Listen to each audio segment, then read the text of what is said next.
नमस्कार. शब्द संस्कृती या चॅनेलमध्ये आपलं सर्वांचं स्वागत आहे. कालच सगळ्यांनी वटपौर्णिमा छान साजरी केली असेल. आज मी वटपौर्णिमेचीच कथा तुम्हाला ऐकवणार आहे.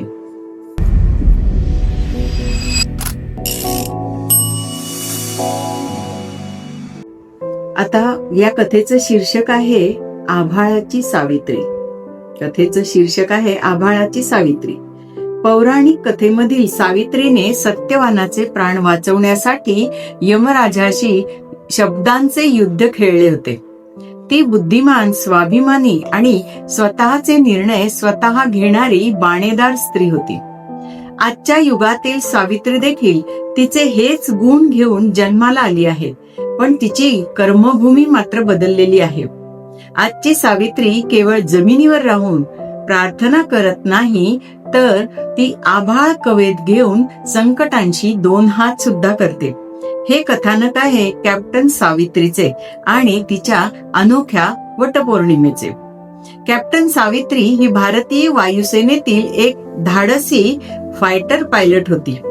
तर तिचे पती सत्यवान हे दुर्गम डोंगराळ भागात आणि आदिवासी पाड्यांवर काम करणारे होते. एक ध्येयवेडे समाजसेवक होते. सावित्री आभाळातून देशाचे रक्षण करायची, तर सत्यवान जमिनीवर राहून उपेक्षित माणसांचे आयुष्य सावरायचा. दोघांचेही मार्ग वेगळे होते, पण देशप्रेम आणि कर्तव्याची भावना मात्र सारखीच होती. जून महिना आला. मान्सूनचे काळे ढग आकाशात दाटून आले. महाराष्ट्रातील एका दुर्गम आणि डोंगराळ भागात ढगफुटी झाली. मुसळधार पावसामुळे डोंगराचे कडे कोसळले. नद्यांनाही पूर आला. अनेक गावं जगापासून पूर्णपणे तुटली. नेमके याच भागात सत्यवान आपल्या सामाजिक कार्यकर्त्यांसह आदिवासी बांधवांना धान्य आणि औषधं पोहोचवण्यासाठी गेला होता. तिथूनच शेवटचा निरोप आला की एका मोठ्या भूस्खलनात सत्यवान आणि त्याचे काही सहकारी ढिगाऱ्याखाली अडकलेले आहेत. रस्ते वाहून गेल्यामुळे लष्कराच्या मदतीशिवाय तिथे पोहोचणे अशक्यच होते.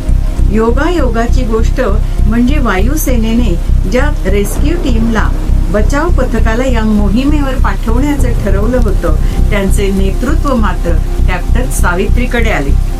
तो दिवस नेमका वटपौर्णिमेचा होता. वायुसेनेच्या तळावर सकाळी सर्व सैनिकांची धावपळ सुरू झाली होती. मुसळधार पाऊस आणि सोसाट्याचा वारा यामुळे हेलिकॉप्टर उडवणे अत्यंत जोखमीचे होते. हवामान खात्यानेही रेड अलर्ट जाहीर केलेला होता. तळावरील वॉर रूम मध्ये सावित्री नकाशावर सतत नजर ठेवून होती. तिच्या डोळ्यासमोर सत्यवानाचा चेहरा येत होता, पण मनात वैमानिकाचे कर्तव्य मात्र जागे होते. तितक्यात तिथे तिची मैत्रीण आली. ती पण सामाजिक कार्यकर्ती होती. स्मिता तिथे आल्या. स्मिताने पूरग्रस्तांसाठीचे मदत साहित्य घेऊन तिथे ती आली होती. सावित्रीच्या चेहऱ्यावरील ताण तिने पाहिला आणि तिने तिच्या खांद्यावर हात ठेवला. म्हणाली, सावित्री, आज वटपौर्णिमा आहे ना ग? नेमकं आजच्या दिवशी तू अशा संकटात.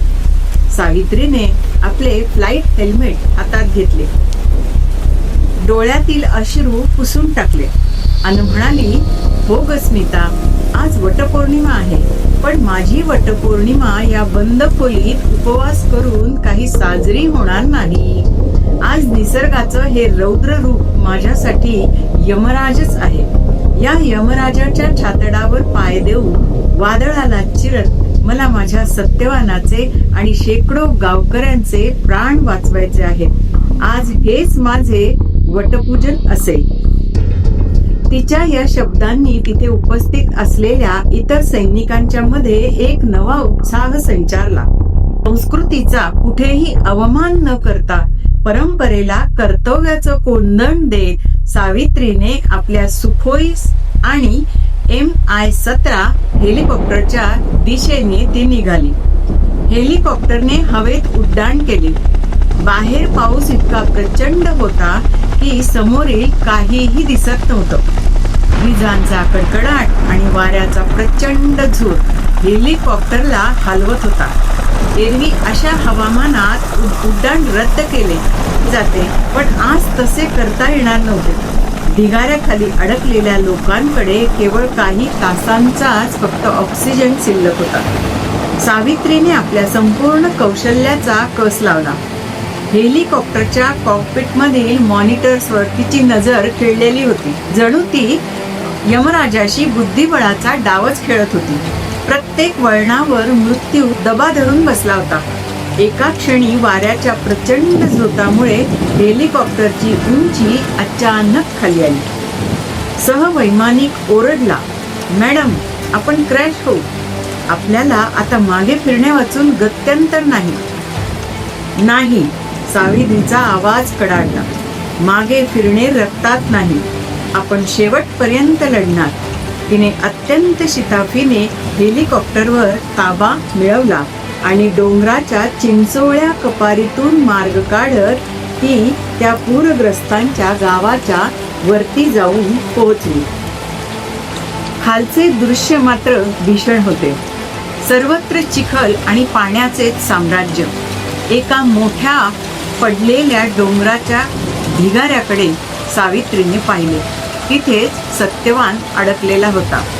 सावित्रीने हेलिकॉप्टर हवेत एकाच जागी स्थिर केले. हे अत्यंत कठीण काम होते, कारण वाऱ्याचा असलेला प्रचंड वेग. तिने कमांडोजना दोरीच्या साह्यानं खाली उतरवलं आणि स्वतः सावित्री वरून संपूर्ण परिस्थितीवरती नियंत्रण ठेवून होती. एक एक करून गावकऱ्यांना, लहान मुलांना वर खेचून काढण्यात आलं.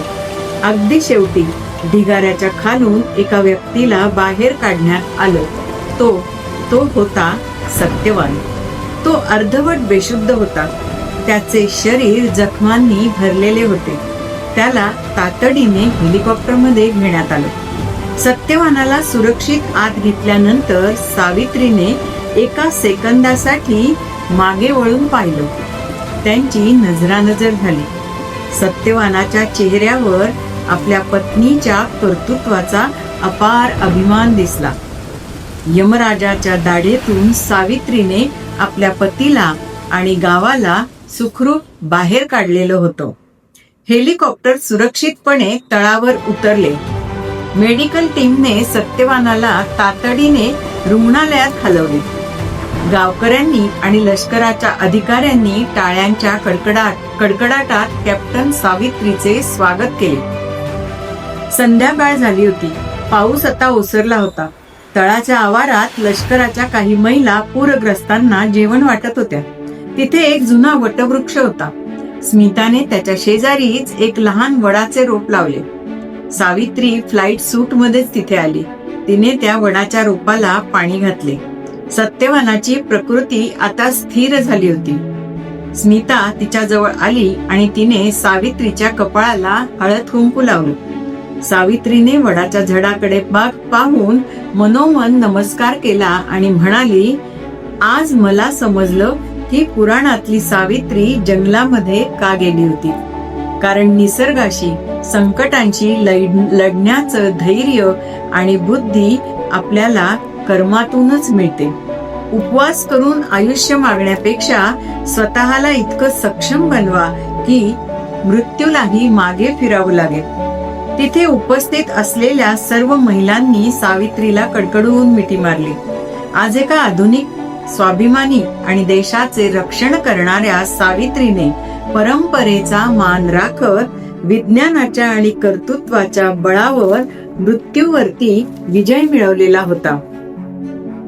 शब्दांच्या आणि वादळाच्या या युद्धामधून एका नव्या युगाच्या सावित्रीचा जन्म झाला होता, जिच्या पंखात आभाळ कवेत घेण्याचं बळ होतं. हातात श्रद्धेचा धागा अन पंखात कर्तृत्वाची भरारी. हातात श्रद्धेचा धागा अन पंखात कर्तृत्वाची भरारी. संकटांना परतून लावणारी हीच आजची सावित्री खरी. आज मी आधुनिक सावित्रीची कथा तुम्हाला ऐकवली. आजची सावित्री किंवा आजची स्त्री ही आत्मभान जपणारी सावित्री आहे. कशी वाटली माझी कथा? मेसेज मध्ये, कमेंट बॉक्स मध्ये अवश्य कळवा. धन्यवाद. सर्वांना वटसावित्रीच्या खूप खूप शुभेच्छा.